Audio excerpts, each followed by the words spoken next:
নমস্কার। চিরঞ্জীব ভালোবাসা সামান্য স্পর্শ বাংলা ভাষার উচ্চারণে বৈদিক যুগ থেকে অধুনান্তিক সময়ে আবিশ্বের কবিদের কবিতা পাঠ ৩রা মে ২০২০ থেকে যার সূচনা। এই বছর আমার ইচ্ছে 2026-এ আরও ৩৬৫টি ভিডিও যোগ করা।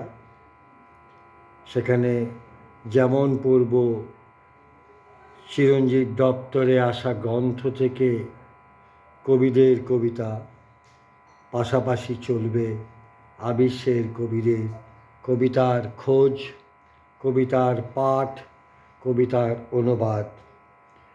পড়ছি সামবেদ সংহিতার ৫ম খণ্ডের কয়েকটি অনুবাদ।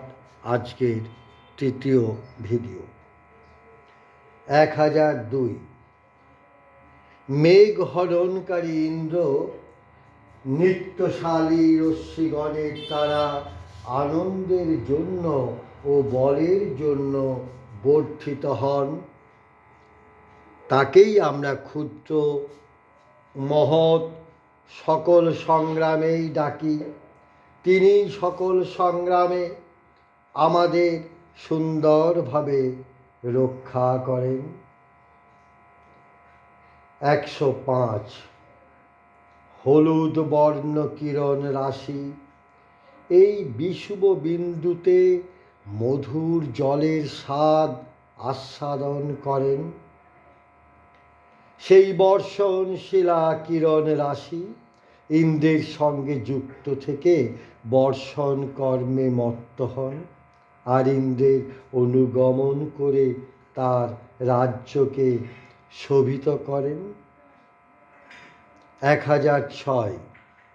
ইন্দ্রের সঙ্গ কামনা করে ওই সকল নানা বর্ণের কিরণ রাশি সোমের সঙ্গে যুক্ত হয়ে জল সৃষ্টি করছেন।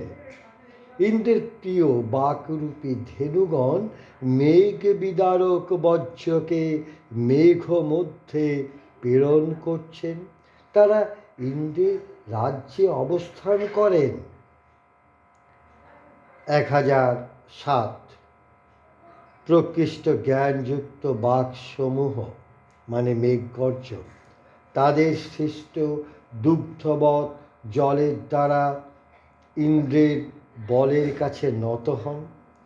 তারা প্রথম থেকেই সকলের অবগতির জন্য ইন্দ্রের মেঘ হনন রূপ বহু কর্মের বিষয়ে ঘোষণা করতে থাকেন, অর্থাৎ গর্জন করতে থাকেন।